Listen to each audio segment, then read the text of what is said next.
समाजाच्या वतीने सर्व महिला भगिनींना प्रथम मनापासून शुभेच्छा देतो। व्यासपीठावर उपस्थित असणाऱ्या सर्व महिला कर्तृत्ववान आहेत असं माझं मत आहे की ज्या सर्व आघाड्यांवर खऱ्या अर्थाने काम करत असतात, इथे आल्यानंतर प्रामाणिकपणे त्यांची ड्युटी निभावत असतात, घरी गेल्यानंतर घरची सगळी कर्तव्य प्रामाणिकपणे पार पाडत असतात। एवढ्या व्यस्त वेळापत्रकामध्ये, एवढ्या धावपळीमध्ये त्या स्वतःला स्वस्थ ठेवण्याचा, त्याचं स्वास्थ्य व्यवस्थित ठेवण्याचा प्रयत्न त्या करत असतात। खूप मोठी कसरत ही महिलांची असते आणि म्हणून स्त्रीला शक्तीची देवता म्हटलेली आहे, ते काही वावलं नाही असं मला वाटतं। खरं म्हणजे महिला दिन साजरा करण्यामागचा हेतू जरी चांगला, शुद्ध, पवित्र आहे तरी सुद्धा खऱ्या अर्थाने महिलांना आपल्या बरोबरीने, पुरुषांच्या बरोबरीने काम करण्याची संधी मिळावी हा त्यामागचा खरा हेतू आहे। आणि परंपरागत चौकटीमध्ये अडकलेली जी महिला आहे ती समाजाभिमुख झाली पाहिजे यासाठी प्रयत्न केले गेले आणि ते प्रयत्न यशस्वीतेच्या दृष्टीने वाटचाल करतात असं मला वाटतं। त्या प्रयत्नाला यश येत आहे असं मला वाटतं। आणि परंपरागत चौकटीमध्ये अडकलेली जी महिला आहे ती समाजाभिमुख झाली पाहिजे यासाठी प्रयत्न केले गेले आणि ते प्रयत्न यशस्वीतेच्या दृष्टीने वाटचाल करतात असं मला वाटतं। त्या प्रयत्नाला यश येत आहे असं मला वाटतं। आणि हा विचार केला तर हे ठरवले असं म्हटलं पाहिजे की पहिली महिला शास्त्रपती रजी असेल का? ज्या वेळेला खऱ्या अर्थाने पुरुष प्रधान संस्कृती त्यावेळेला त्या स्त्रीने राज्यकारभार सांभाळला। त्यानंतर एका जिजाऊ साहेबांनंतर त्याबरोबर झाशीच्या राणी येतात, अहिल्याबाई होळकर येतात, असे दैदिप्यमान काम करणारे या कर्तृत्ववान महिला आहेत। यांचा वारसा सांगणाऱ्या या महिला या व्यासपीठावर बसलेल्या आहेत, याचा मला अभिमान आहे। आज खऱ्या अर्थाने सावित्रीबाई फुले, राजमाता जिजाऊ साहेब यांना धन्य झाल्यासारखं वाटत असेल की कर्तृत्वाच्या या वाटचालीत महिलांचा सहभाग होतोय। अनेक कर्तृत्ववान महिला होऊन गेलेल्या आहेत। उदाहरणार्थ सुनीता विल्यम्स असेल, कल्पना चावला असेल, आपल्या लेडी आयकॉन किरण बेदी असतील। एवढंच नव्हे तर स्मृती मानधना आता क्रिकेटमध्ये जी नावलौकिक मिळवते, एक अशा अनेक महिला आहेत ज्यांनी स्वतःचं कर्तृत्व गाजवलेलं आहे, मिळवलेलं आहे। इच्छा एवढीच आहे की या मंचावर उपस्थित असणाऱ्या नव्हे तर तुमच्या घरामध्ये, माझ्या घरामध्ये असणाऱ्या सर्व महिलांना सन्मानाची वागणूक मिळेल। महिला दिनाची घरी सुरुवात स्त्रियांच्या सामूहिक प्रयत्नांनी अमेरिकेत 1908 मध्ये झाली। 8 मार्च 1908 मध्ये न्यूयॉर्कमध्ये कपड्यांच्या कारखान्यात काम करत असलेल्या स्त्रियांना काम मोठं पण मजुरी कमी या कारणाने लढा पुकारला।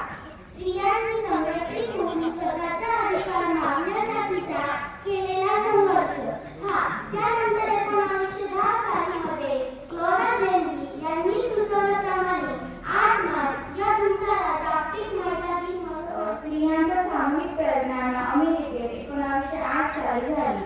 8 मार्च 1908 मध्ये न्यूयॉर्कमध्ये कपड्यांच्या कारखान्यात काम करत असलेल्या महिलांनी काम जास्त पण मजुरी कमी या कारणाने लढा पुकारला। स्त्रियांनी संघटित होऊन स्वतःचा अधिकार मागण्यासाठी केलेला हा संघर्ष जगातील पहिला संघर्ष मानला। 8 मार्च हा दिवस जगभरात जागतिक महिला दिन म्हणून साजरा केला जातो। हा दिवस महिलांच्या हक्कासाठी, त्यांच्या सन्मानासाठी आणि त्यांच्या योगदानाची जाणीव करून देण्यासाठी महत्त्वाचा मानला जातो। जागतिक महिला दिनाची खरी सुरुवात स्त्रियांच्या सामूहिक प्रयत्नांनी अमेरिकेत 1908 साली झाली. 8 मार्च 1908 मध्ये न्यूयॉर्क कपड्यांच्या कारखान्यात काम करत असलेल्या महिलांनी जास्त काम पण नोकरी कमी या कारणाने आजचा हा दिवस म्हणजे केवळ कॅलेंडरवरील एक तारीख नाही, तर हा दिवस आहे स्त्रीच्या अस्तित्वाचा, तिच्या संघर्षाचा आणि शून्यातून उभ्या केलेल्या विश्वाचा गौरव करण्याचा हा उत्सव आहे. मित्रांनो, आपण स्त्री शक्तीबद्दल बोलतो तेव्हा इतिहास आपल्यासमोर साक्षीदार म्हणून उभा राहतो. भारतीय स्त्री केवळ कोमल नाही, तर ती वेळ पडल्यास शत्रूचा थरकाप उडवणारी कठोर तलवारही आहे. आणि त्याचं मूर्तिमंत उदाहरण म्हणजे राजमाता जिजाऊ. ज्या काळामध्ये परकीयांचे आक्रमण होत होते त्या काळात जिजाऊंनी शिवबांना केवळ जन्म दिला नाही, तर त्याच्या स्वराज्याचे स्वप्न पेरले. स्त्री जर संस्कार देऊ शकते तर ती राष्ट्र निर्माण करण्याची ताकदही ठेवू शकते. आणि त्याचं मूर्तिमंत उदाहरण म्हणजे राजमाता जिजाऊ आणि छत्रपती शिवाजी महाराजांनी निर्माण केलेलं हिंदवी स्वराज्य.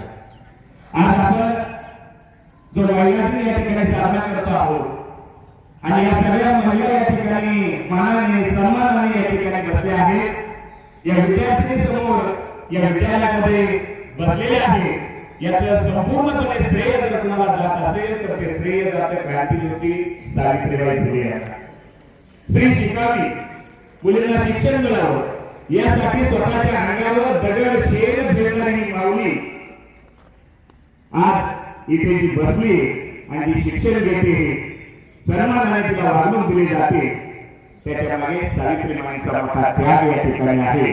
त्या जर नसत्या तर हे शक्य झालं नसतं.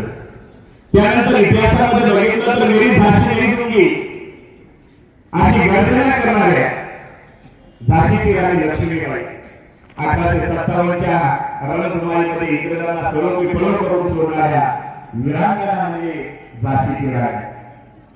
या सगळ्या स्त्रिया इतिहासाची साक्ष आहे की स्त्री शक्तीमध्ये किती शक्ती आहे, किती ताकद आहे. आणि या स्त्रियांच्या माध्यमातून राष्ट्राला पुढे स्वातंत्र्याची प्रेरणा या ठिकाणी निश्चितपणाने मिळाली. हेही या ठिकाणी आवर्जून सांगावे लागेल. तर माझी आई म्हणजे तिने म्हणतात ना की आपल्याला बोबडे गोड बोलून कडवे गोड बोलून ह्या ज्ञान मंदिरामध्ये जिने आपल्याला आणून ठेवलं, त्या दुसरी माझी आई म्हणजे सावित्री आहे. आणि सावित्री आहे ह्या ज्ञान मंदिरामध्ये आल्यानंतर अतिशय उत्कृष्ट असं ज्ञान मंदिरामध्ये कसं शिकावं, कसं जगावं आणि आपल्याला चांगल्या प्रकारे कसा सन्मान मिळतो. मी तर म्हणते, मी जर रस्त्याला कुठे चालत असते, मला जर कोणी म्हटलं या मॅडम आहे, तर त्या ठिकाणी मला पहिले माझ्या डोळ्यासमोर येतो त्यामध्ये सावित्रीबाई. त्यांनी ह्या ठिकाणी जर त्या आपल्याला ह्या ठिकाणी त्यांनी आपल्याला स्त्रियांशी लढा दिला नसता तर ह्या ठिकाणी आपण आजवर तुमच्या समोर बसलो असतो. म्हणतात स्त्री ही सर्वश्रेष्ठ आहे, स्त्रीमध्ये सहनशीलता असते, स्त्रियांना देवीचं रूप दिलं पाहिजे. आणि पण याच्या पूर्वी स्त्री ही चूल आणि मूल होती. पण आता कसं म्हणतात, इंदिरा गांधीने हातातून बांगडी काढली आणि हातात घड्याळ घातलं. त्या दिवसापासून स्त्री ही सन्मानाने जास्तीत जास्त त्या संघर्षाच्या विजयाचा दिवस आपण महिला दिन म्हणून साजरा करतो. आणि आपल्या विद्यालयातही हा महिला दिन आमचे मार्गदर्शक विद्यालयाचे उपप्रमुख डी पाटील सर आणि माननीय उपमुख्याध्यापक श्री विक्रम सर यांच्या प्रेरणेने, यांच्या संकल्पनेतून असा एक आगळा वेगळा कार्यक्रम आपल्या शाळेत करायचा असं त्यांनी ठरवलं आणि हा कार्यक्रम या ठिकाणी घडून आणला. त्याच्या अतिशय महिलांचा आपल्याला सत्कार करायचा आहे आणि अशा पद्धतीने या ठिकाणी आपण महिलांना सन्मान करणार आहोत. त्यांना त्या ठिकाणी एक दिवस त्यांच्यासाठी आपण देणार आहोत. ही अतिशय चांगली संकल्पना त्यांनी या ठिकाणी रुजवली आणि हा कार्यक्रम सुंदररित्या हा घडून आणला. त्याबद्दल मी प्रथमतः आमच्या मार्गदर्शकांचे दोघांचे आभार मानतो. त्याचबरोबर आजच्या कार्यक्रमाचं अध्यक्षस्थान पवार मॅडम यांनी स्वीकारलं त्याबद्दल मी त्यांचा आभार मानतो. या सर्व मंचावरील सर्व महिला भगिनी, या महिला भगिनींनी आमचा जो सरकार आहे तो सरकार त्या ठिकाणी स्वीकारला, त्यांचे आभार मानतो. जे आमचे सर्व सहकारी आहेत या सहकार्यांनी सर्व महिलांना आज जे काही सन्मानाने या ठिकाणी बसण्याची संधी दिली आणि ते सर्व या कार्यक्रमाचं नियोजन करणारे या सर्वांचे आभार मानतो. आणि या कार्यक्रमाच्या नियोजनामध्ये जे जे काही ज्ञात अज्ञात सर्व घटक आहेत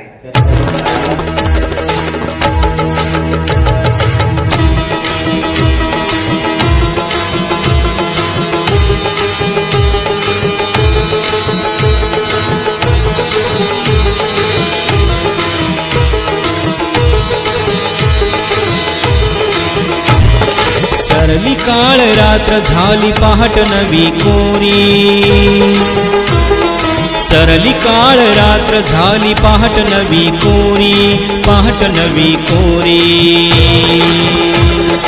उठ उठ नारी आता वेग तू भरारी, उठ उठ नारी आता वेग तू भरारी, वेग तू भरारी, वेग तू भरारी.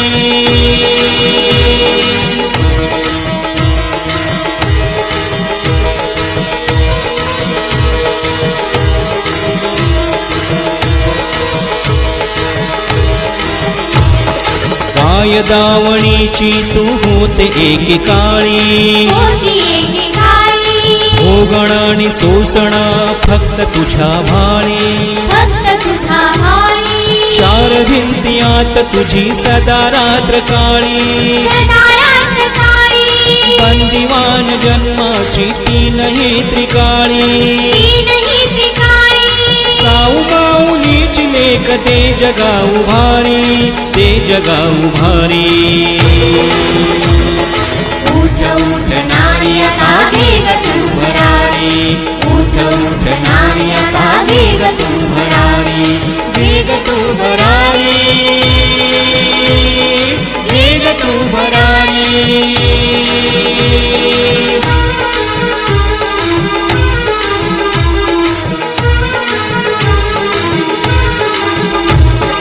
तेही तुझ्या रुजण हे निसर्गाचं दान, वसुंधरा रूप तुझ सरितेच वाहन, ज्ञान अमृताच गोड तुझ्या ठाई चांदण, तुझ्या काळजात जणू लक्ष्मीच नांदण, तूच घरी तूच दारी तूच तू शिवारी, तूच तू शिवारी. उठ उठ नारी आता वेग तू भरारी, उठ उठ नारी आता वेग तू भरारी, वेग तू भरारी.